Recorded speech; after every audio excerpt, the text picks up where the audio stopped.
Land, profit margins, and debts all come together in ranching, just like any other business. Today, we share some recent educational videos and discuss their insight into modern ranching.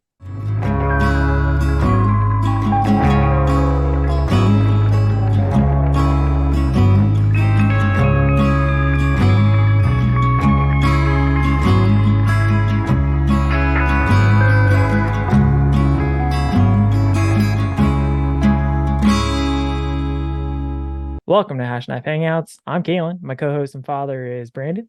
If you enjoy the channel, please take a moment to hit that like button, throw a comment down below if you have something to add, and while you're at it, subscribe. Today's conversation is going to be ranching and farming in the United States, particularly the modern business approach. Everything that we do involves land and the use of that land or our assets. We have both the asset of the livestock, but also that of the land itself. Many farmers are going to have mostly the land, but we as ranchers have the land and the livestock coupled together. With that, we'll talk about also profit margins or the lack thereof. And then of course, debts or any notes that people might have as leverage against their industry specific focus. So if you're a farmer, against your farming, your crops, your seeding, so on and so forth. For us ranching, it's going to be the horses, the cattle, and the land. So with that, we just had a small video. I did a quick reaction of dad. It's only 16 seconds, but it's also from a private post, and I don't want to put that person out there, so we'll just kind of leave it at that. I do have two other clips that I'll insert into this video, and we will discuss those as well, but that comes from essentially a public forum, and they have no problem being out there. So I will post that in here. But this particular one covered a couple of facts that I did not fact check, but I'll take their word on it. And they said that Texas has lost 2 million acres of agricultural land in the last 2.5 decades. And then they said that their pasture ratings are key to success and continuation, but they're some of the worst in the nation. And then since 2022, which was almost 2 years ago at this point, farm real estate has risen in value by 9.4%. Cropland has risen at 8.1%. Pasture land 6.7%, and U.S. cash rent has risen anywhere between 4.5% and just over 7%. And a lot of those stats on their surface don't seem that impressive. However, when it comes to losing land and the pressures, the external pressures that may result in you foreclosing, just downright having to sell because you can't afford not to at this point. It's a very real issue within modern agriculture. And so with that clip, I kind of wanted to get Dad's insight into some of those facts. Yeah, without that being actually, cited Verified. maybe with like a, I don't know, some kind of a state, which I don't know how they do it in Texas, but here you have a clerk and recorder that monitors all sales and all title changes. So with that, if that's true, assuming it's true, it wouldn't surprise me. Texas is a big state, so 2 million acres in Texas doesn't seem unreasonable that Right. is taken out of production. Some of the other things that you said about being the worst at or the lowest in quality, that's very subjective in a way, because there are some parts of Texas that are desert or very desert like, and others that are not as bad. So what's the criteria for that? I mean, some of them are, you're taking 50, 60 acres to run a pair, because it's a lot of, some mesquite, scrub brush, desert-like stuff. Is that, on its own, that's what it takes to run a pair. If it's being compared to some place that's, and I don't know Texas very well, I think the West Texas is a little bit better, I believe, in some of the grasslands. I could be completely wrong on that. These are just things I'm pulling from the dusty files in my noggin. But you can't compare apples and oranges. So I'm not saying that hasn't been done right or correctly or apples for apples, but you got to be careful there about that as well. Now, with that said, the more loss of agricultural land, sometimes you fall into the trap of, oh, we have got to raise enough cattle, for instance, if you're raising cattle, to be able to make a profit. Well, if you lose some property or lose some ground, lose some leases, and you run the same amount of numbers, it's going to make an impact on that ground. Right. And that's just the numbers. That's not counting whether you got drought, whether you got insects, any other kind of issues that can come up. You can have too much rain, and have a bunch of ground slough off, runoff, become engulfed in some terra firma somewhere downstream and a ways. So you got to kind of take some of this with a grain of salt. Certainly an indicator, but whether it's really dialed in as to the accuracy of it is something you got to kind of look at. So Yeah. that's my reaction, but it doesn't surprise me, because here's the other part of that. Where does urban sprawl take place? And we know we got urban sprawl all over the country. We've got an increasing population. We're not going up necessarily with them. Or We have down. or down. You've got most of the time a area next to a city that supports some kind of agriculture. And so as that spreads and that value increases because of the urban need, in other words, housing, you can go from a lower valued agricultural land, and you can turn that into a sale for condominiums, a sect of spec housing, whatever it is. The value increases, and as you get older, it gets harder to do this job. And you go, you know what? I've got no heirs. What am I going to do with this? If I can get enough money so that I can take my wife and live the rest of our lives, and our kids are off doing their own thing, it's what we got to do. And that happens all the time. So not just because of age, but also because of the economics of it. Like you said before, it's harder and harder to make a living at it. So that's just a handy outlet, instead of getting someone else to buy a farm or ranch that they can try to make a living on, beat their head against a wall. It's an easy way out. So, and I can't blame people for that. I mean, that's their choice. It just tears me up to see that happen. I don't care where it's at in the country. Doesn't matter. There's places I've never been, will probably never be. And that same thing is happening, and I feel for those people. Well, and you brought up a couple of important parts that I think Of course should I be did. addressed. Well, happens when you're a genius. What is that you say? Not just a hat rack, my friends. Yeah, not just a hat rack. The first thing I want to say is the usable land piece. You said, there might be places in Texas, and I have no doubt this is a fact, somewhere between 50 to 60 acres for cow calf pair. That's very reasonable, I think, in some locations, because for us, we're looking about 20. Sometimes really bad years like last year's probably closer to 40. Well, and there's some areas in our state that's 40 acres normally. Yeah. Eastern Montana. That's not just with the arid climate and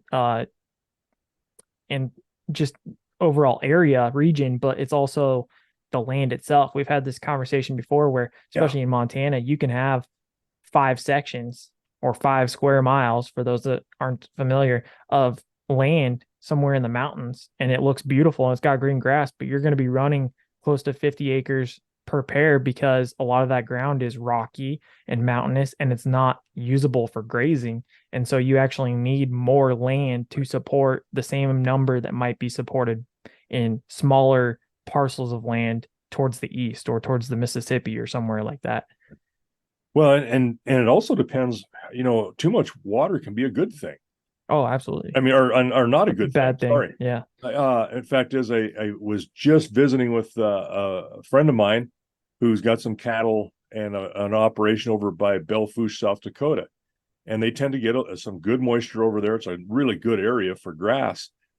And when I talked to him, it was mid-September, and I said, "Hey, we just hadn't seen each other for months, and And he said, "How's it going?" And we're talking, of course, go right to cattle. First we're Yep. talking about flying, and then we're going to cattle.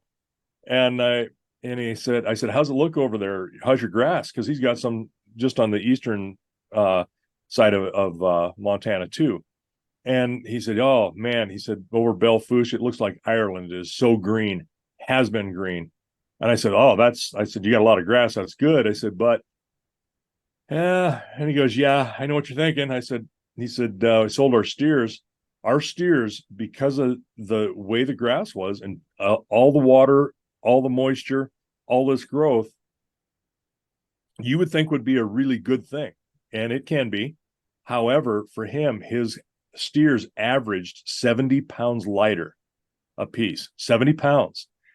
And I said right away, I said, "That grass was washy." And he said, "Yeah, they just stand there and they're just spraying poop out the back end. They're not Yep. getting anything out of that grass. There's not as high a protein in it, so they're not building as much muscle, slowly. As they're growing, but not like they should be growing." So Right. um, even good areas can be tough environmentally with what we would normally think is a really good thing. Yeah. The second part that I wanted to bring up was the numbers piece. I couldn't fact check, I couldn't verify those numbers that were thrown out there, but we'll go with the assumption that they're correct. A 2019 census, so just before, a couple of years before 2022, it said Texas had 171 million acres, almost 172 million. Uh, According to that same census, 127 million acres out of that 171 were agricultural lands in Texas. So now you take the 2 million away, and I did a quick calculation there, and you got 98.5% of agriculture land still resides there. But within, let's say, a 5-year period, you've lost already a percentage and a half of land. That's very sizable. It's not something to just scoff at when you say, oh, 2 million acres amongst, hundreds of million acres. That's ridiculous. I think it should be a wake up call, even though it can be minimized now with only, 2 million. It's still a significant amount when you talk only a few years difference, and suddenly you've lost 1.5% of your total acreage for production. Yeah, and when you talk numbers like that, it's hard to fathom how that relates to you. So I think a better way to Yeah, maybe do that is say, okay, how many acres are lost? How many acres would that amount of ground produce for pick a commodity or pick several commodities sure, and say, okay, it'll produce 10,000 head of cattle. I mean, I'm just throwing that out there. Those numbers may not add up. I was thinking like 25 acres per, but it's probably not even sure. that. Yeah.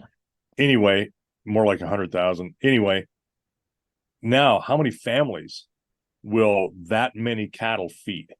That's where we need to put that perspective at. It's easy to say, big numbers, but what does that mean to me? And that is when you start really thinking about impact. You have to personalize that. And I think that's probably a good way to do that because I can't fathom myself 2 million acres. I have to It's break it hard. down like that. It's I haven't seen a million of anything, certainly dollars, but I haven't seen you've seen like a million grains of uh wheat or something that's being poured out. But have you really seen that? You've seen part of that. And Yeah. when do you know when it starts and stops? So it's an enormous amount of money that is or commodity in the form of land that produces something for us, and you have to put it in those terms.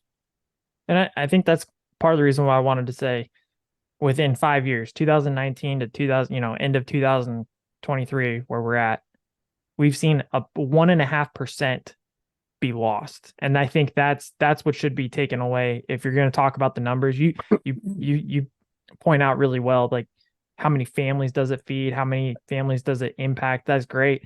But then when you also see a trend in terms of statistics of 1.5% done in 5 years, well, what happens in a decade? Suddenly you have 3%. Okay, now we've got 2 decades. Now you're at 6%. That's crazy. That's a huge number. And especially if we don't curb the growth in terms of that outwards, spreading that we talked about instead of going more vertically. Everybody says vertical agriculture is the new thing. I don't think it is, but they keep saying that. Why don't we maybe make for maybe for gardens in a city block for a very sure. small local area, but yeah, But if that's the case, why don't we start making cities vertical instead of right. making them horizontal? That's part of the problem too.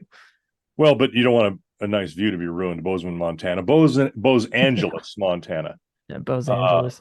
That's uh, exactly right. I mean, because they've got restrictions on how high they can build something because Yep. I think it's three the stories. the views. Yeah, I think it's something like that. Anyway, um, another genuinely brilliant thought went into my mind there for a moment. Now it's I'm hanging on to it. It's coming back. Oh, one thing about it, you talk about reversing something. You can't reverse urban Right. sprawl. It's not reversible. Yeah, you want to talk about a non-renewable resource? It's land, baby. It's that's right. Not when it's changed in that manner. Yeah. Um, one of the things that you have to think about too is I think what your numbers indicate is logarithmic growth Yeah. and logarithmic change. And we're a population just like any other population of humans. Compare it to, you may not like it, but compare it to insects. You start out small and you breed and you breed and you breed, and some die off. You have more coming in, but more numbers of growth as long as they've got food. It starts out as a line, it comes up, and then all of a sudden it hits that logarithmic jump, and that's where you're at. Uh, Yeah. and that is to accommodate that growth. They got to go somewhere, and that's where it's at Yeah. until you hit what we call that J curve of extinction. Yeah.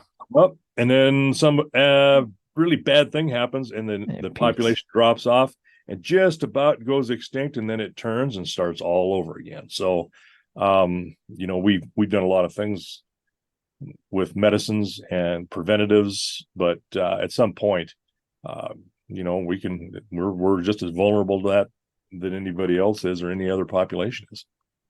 To kind of bring it back to full circle of where we started, though, I want to talk about some of those external pressures that we saw. The real estate value increasing almost Mm-hmm. 10%. Cropland just itself, I'm taking that as the raw land itself with maybe a little bit of cultivation is 8%. It says pasture land is 7, so just below that. And then of course cash rent being 4.5 to 7% as well, all on the rise.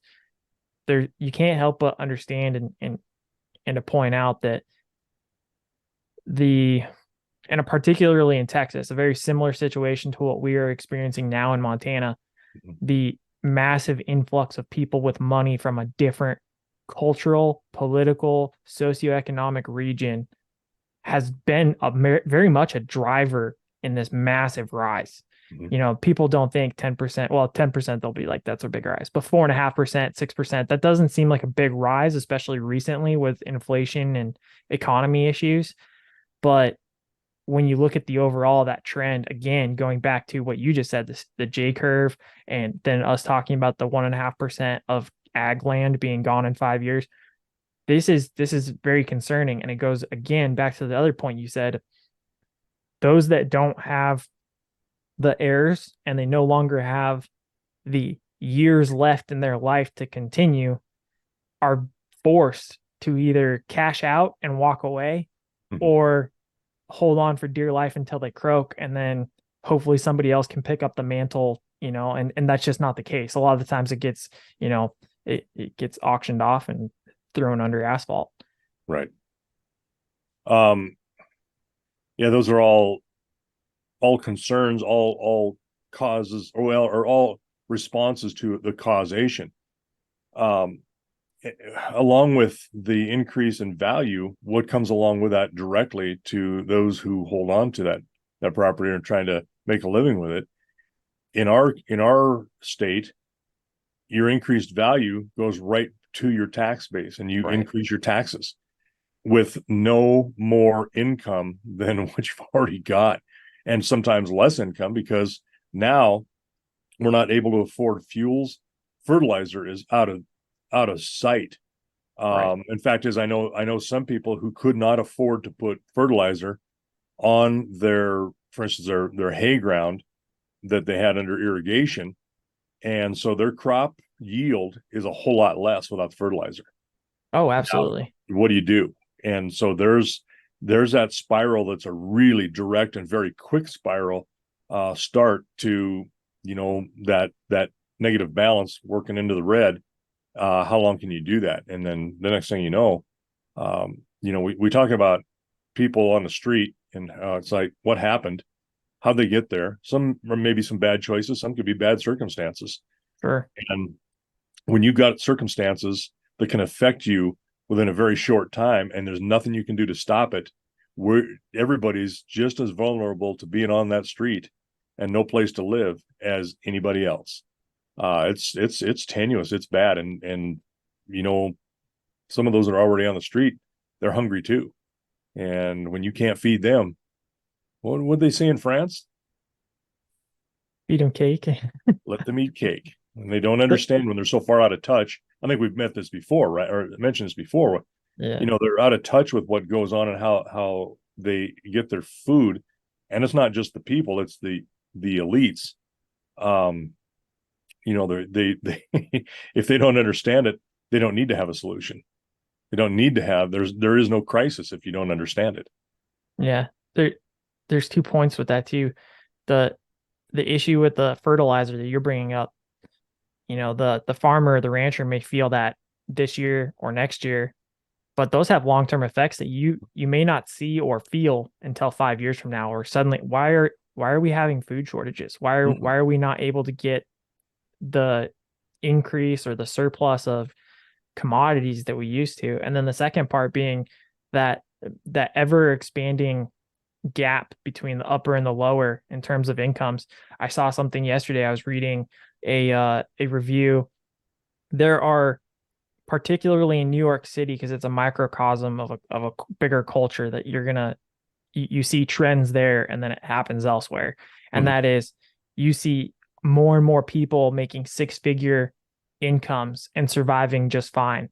And there's now more and more people that are making, $30,000, $25,000, and that's all they get all year long.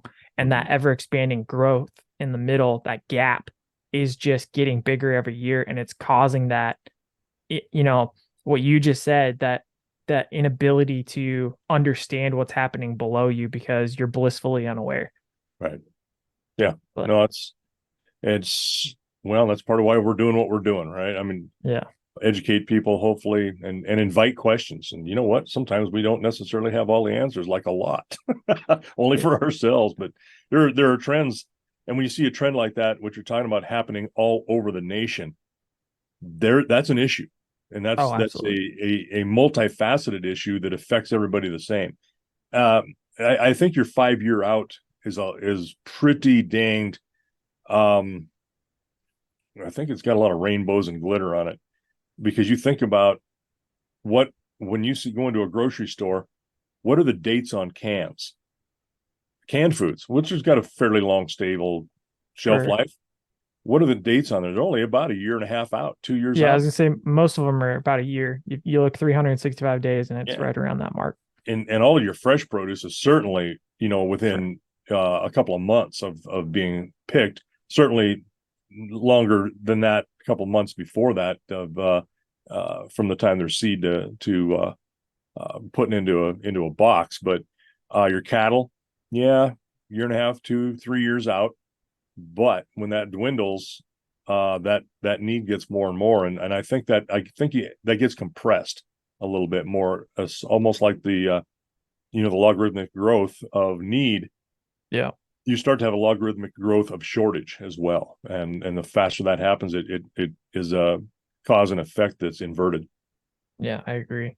We will move on to profit growths now. And what is it? What's that?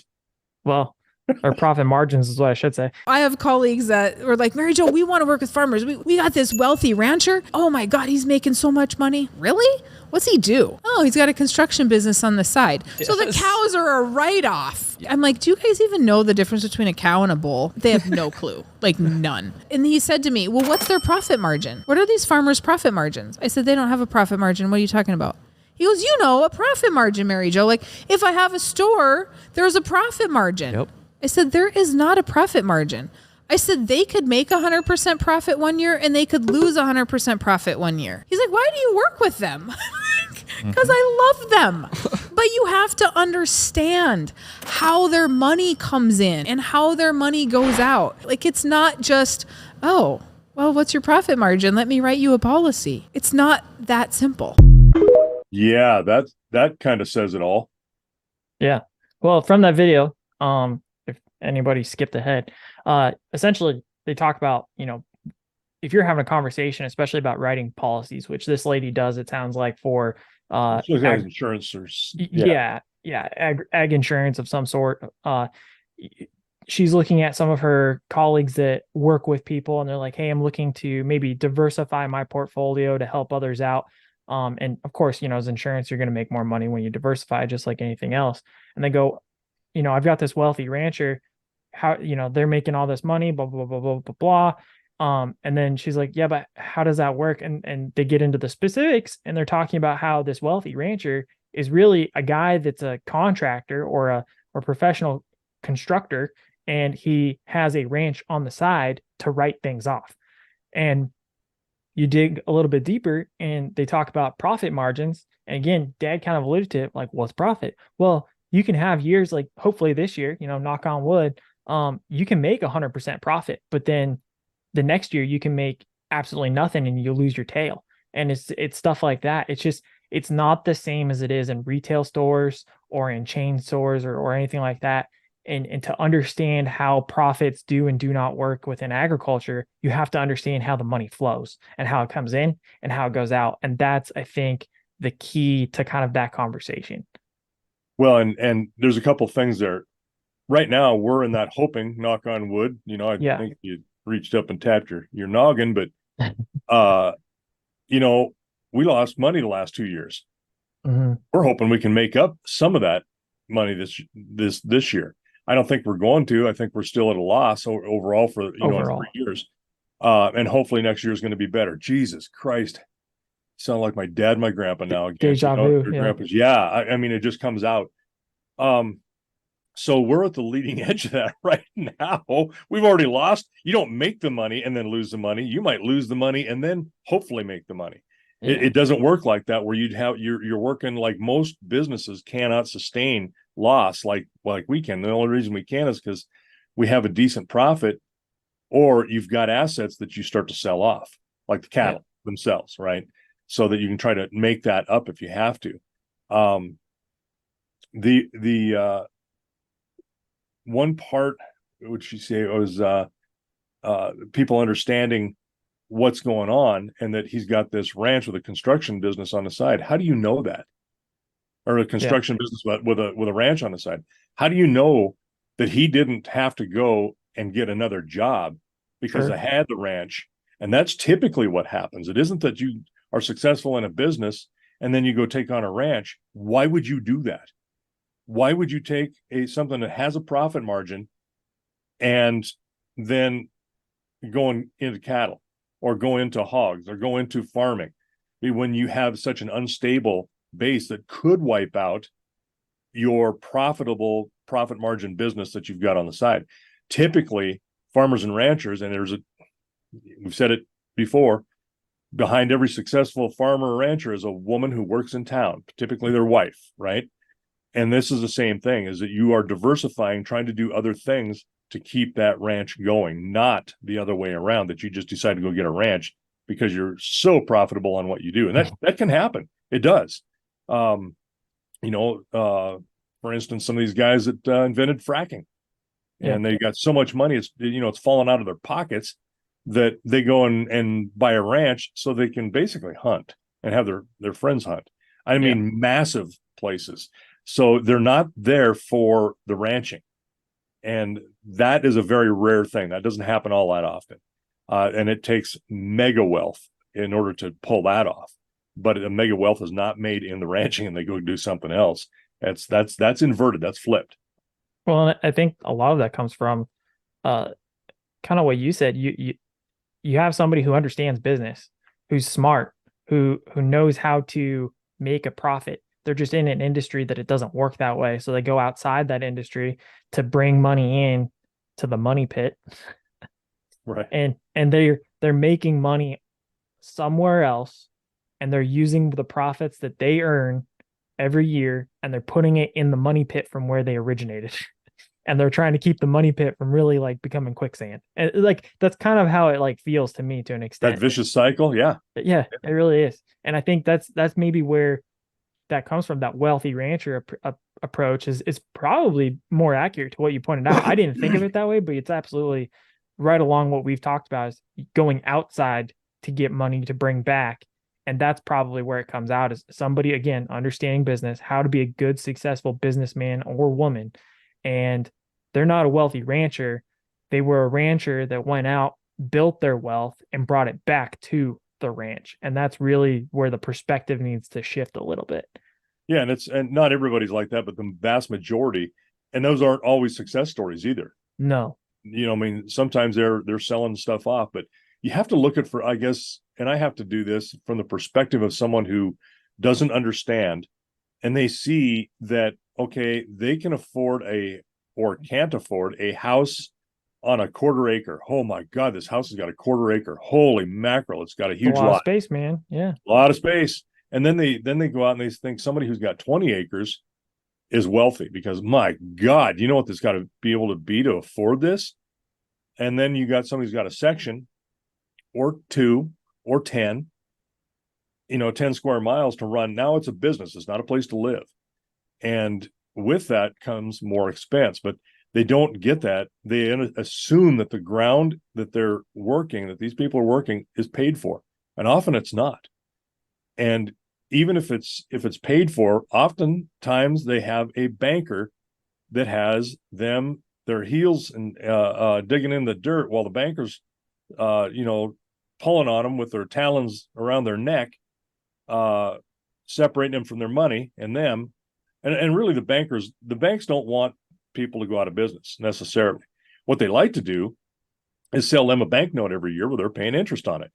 That's their profit margin, right? Especially if people with cattle. If I see a land note, a cattle note, and other loans, oh man, we're going backwards the second that cattle market falls. Yep. You don't do land notes and cattle notes at the same time. Like, that is asking for a disaster. The biggest problem is we're buying stuff to avoid taxes. I truly believe if interest rates stay for the next year or two, we're going to have a crisis of the 80s.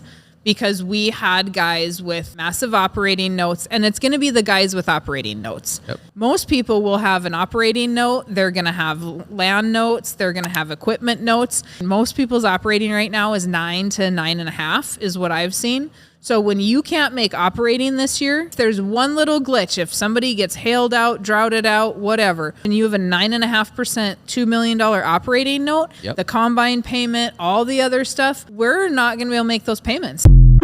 That video, again, it goes right into what you were saying about the notes, but people will be like, well, why would you even get into that much debt? Well, contrary to belief, first off, sometimes you're forced to within the agriculture. It's just the way it works. Like, to be able to put in your crops and put them into the ground, you have to go into debt to put it into the ground. And then what you reap from that ground, from that harvest, you take that against your debt, and whatever's left over is your profit if you've got it. But the other thing too is, when you're in business in general, a debt will also leverage you. So if you are a $1 million business, you debt yourself to $10 million, you have leveraged yourself to tenfold. That can be a tenfold amount payout, or it can be a tenfold amount debtors collection. It's a good or a bad thing, and you got to be careful. The important thing that she brought out was exactly that. We've got a good year. People are trying to leverage themselves. But if this market crashes, that leverage will go the opposite way. Right. What's the chances of you making more money doing it that way, or going to Vegas and throwing it on a blackjack table? I don't know. Blackjack sure sounds good right now. Well, but one will make you just as broke just as fast. Yeah, it really will. You tell me which one it is. Yeah. But people with operating notes, it's just that you don't have the capital to do this yourself. And so you go to somebody who's sitting there, a fat cat with some money bags. That's a bank, not an individual, but that's a bank. And you say, hey, can I borrow some money from you? And they go, well, yes, you can. Let's see, what are the rates today? Mm-hmm. Ooh, I like this plus 3%. So that's what you're looking at, and you're going, what are you gonna do? Say no? Yeah. If you do that, now you better have the for sale sign out front. Yeah. And hurry, because your tax notes still due. And sometimes these operating notes, they're not clean, where they're paid off every fall when your crops come in, whether it's grain or cattle commodities. You may still owe a little bit on there, and they extend you. Now you've just increased that debt, because you've still got the interest to pay off on that, or what, Right. you don't have that loan back, all of it in there. So you roll that. Now you're in your original operating note. Let's say you're working on, let's say really conservative, say $200,000, and now you can only pay 150 of that back. Now the next year you're at 250,000. Is that interest rate higher or lower? So you can start digging and scratching down into bedrock here pretty quickly. So operating notes with banknotes bad. It's more risk. It's not that they're bad. They're a means to be able to do what you want to do and need to do in order to stay afloat. And how many places do you know that are the original size they were to begin with? And what I mean by that is, when people homesteaded out here and got 160 acres, that it's all been growth, and the growth has to happen, especially when margins get tighter. And I've mentioned this before, like the volume discount dealer for a car place, say it's a Ford dealer, Chevy dealer, doesn't matter. They're trying to sell as many as they can at just a little bit over manufacturers' level, where they can make a living at it, but they got to sell a lot more of them, because they're not making a lot of profit on it. So you go two ways that way. If you could sell a lot of them with a lot of profit, holy cow, now you're looking to buy a ranch so that you can play in that. But operating notes, insurance, these are all overhead things that you can't control. You can't look at that and go, you know what, I think we're going to do this year, because you don't necessarily have the ability with the way our markets work, and our single paycheck a year. You can't decide, oh, well, we're just going to throttle this one back a little bit next month. Right. You don't do that. It's year by year, and you have to have these 1 to 3 to 5 year plans in your head. Which is also goes back to the profit margin piece, where that same lady explained, you got to understand how money flows in and how it flows out. For us, to an extent, we kind of diversified. We've got cattle one time a year, horses potentially multiple times a year, depending on, if somebody comes to buy or if they're requesting training. But that's also not to say it's trivial, but it's significantly smaller increments of inflow than the cattle. Again, cattle's one time a year, but those could be potentially multiple times a year, whether it's, buying a horse, doing a horse training, or maybe a combination thereof. But then there's also clinics, stuff like that. Now we have YouTube. It's not a lot. We might make a couple cents a day. We might make a couple dollars a day, but it's nothing like nothing that's sizable. Yeah. No, I don't even think about it, because it's not even making, No, not at all. But that point about your money flow, you have to understand with those overheads, how you make up that money.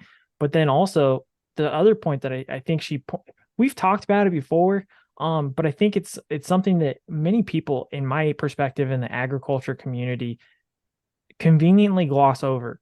And that's, oh, I made a profit this year, so I'm going to go buy the newest and greatest thing to cut my taxes and avoid my taxes. And overall, the long term, like you were just saying, instead of taking that and understanding you're going to have a higher tax rate that year, and potentially use the money to put towards maybe that bank note or that operating note, they go out and they buy a brand new piece of equipment And it's like, why did you do that? You're just, again, leveraging yourself in the opposite direction. Yeah, the only caveat to that is that if they make enough profit and it's a piece of equipment that they have been holding together Sure. and barely making it, and typically it's a pickup. Pickups are tools to us. They are not something you drive around town picking up chicks with. And putting a lot of chrome on them. They are a tool. And so that can have a fairly high perishability rate to it, depending on how you use them too. So there is that, but you're right. Hiding money or trying to reduce your taxes by picking up some piece of equipment that you don't necessarily need is one way to do that. But you also, it's not a one-time deal. You typically depreciate those things out over a number of years. Right? Yeah, it's 3 to 5 years typically. Yeah, 3 to 5 years, sometimes 10 years. It just depends on what it is. Usually 3 to 5, depending on how good your accountant is and doing what they're doing for you. But you're paying for that one way or another.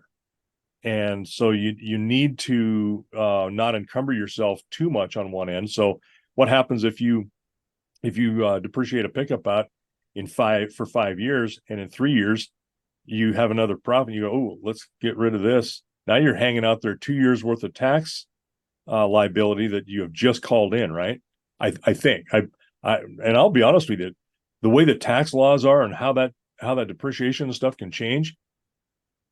That's why we have a guy, right? Yeah, I was gonna say that's the reason why you pay someone so you don't go to prison. Yeah, exactly. Try to get every dime you can that we don't have to necessarily spend on taxes. Yeah, that's a profession. They do that. So anyway, yeah. She's got some good points, but you'll notice she's not in the business herself. She's in a support business. Oh yeah, makes it easy to. Oh, I'm not gonna do this because it's got an operating note and a land note. No. Yeah. Well, and that's the thing too, is I think it's business specific, right? Like our woes and our trials compared to our successes are going to be different from somebody significantly larger, like the 4.6s in Texas. Part of the reason why the 4.6s is as large as it is and as successful as it is because it started with an oil. What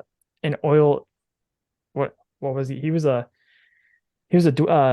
driller, I think. He was attached to Standard Oil in some form, if I remember correctly, and that's where his initial income came from. And now it's still getting a lot of its mineral rights off of oil and natural gas, and that's why it's able to continue the way it does. And who was Standard Oil?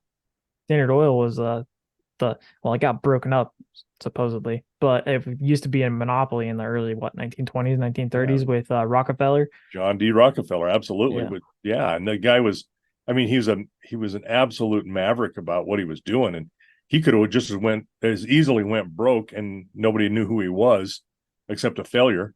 But he was a smart guy and took chances, and along with him built a lot of wealth while those people supported him to build wealth. So it all kind of supported itself. But again, you got a lot of wealth driven by want to have a ranch, or whether that was, hey, we got oil here, let's look around us and siphon more oil out of this. It was all subsurface, not what's on top of this thing.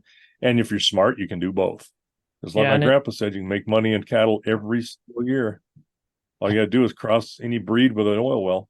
Yep, absolutely. Well, that's what happened. The original founder was a guy by the name of Samuel Burnett. But from what I understand, it was either him or the generation following that got involved with oil. And that's what's continued to help that ever since. And like you said, as long as you crossbreed any sort of cattle breed with that good old black substance coming from the ground, you're going to be good. The other thing too that she brought up was the 80s inflation and economy rates. And we're seeing a similar situation to that now. You were the one that actually lived through that. I was not quite around at that point. What can you give in terms of the insight from what happened and what you also see happening currently, and the ties or just the plain not factual implications that were there? Well, there's what she's talking about is is not the entire story. It basically, she kind of glosses over it a little bit. Yes, people wanted to go in for loans, and you're talking late 70s, early 80s. Yeah. Our inflation rates were skyrocketing. Our prime rates were up there near 20% or over. With just the way our administration at the federal level was, and in order to get a loan, a lot of and they're called FHA loans, Farm Home Administration. You couldn't get a loan unless they said, you know what, we've got money. You're gonna let's loan you this amount so that you can expand and do this and do that. And guys were like, I don't want that much money. I don't need that much money to operate. I need this. Well, sorry, we can't give you the loan. Yeah, it's either all or nothing versus because $10,000, $5,000. It was 50, 100,000. Right. Or instead of 100,000, you can just do 150,000. And what does a banker get paid on? I don't know what their structure is, but I think the incentive is you want to loan as much money as you can to garner as much interest on that money that comes back to the bank. That's your job, right? Makes sense to me.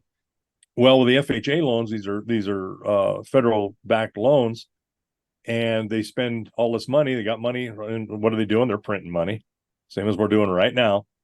And if you want a loan, this is what you're going to take. And guys are like, okay, how am I going to do this? I'll take the loan, and then we just won't use it all, but we can, repay it back on the money we loaned. I mean, it's crazy. This happened in some circumstances, not all, but as a good example of what kind of things happen. Banknote comes in. Oh shoot, we haven't got enough money to cover this, and guys were going out in the barns and putting a gun to their head, and there was tons of suicides over farms and ranches because guys could not make it. They could not. And what are they going to do? They know they're going to lose everything, and they killed themselves.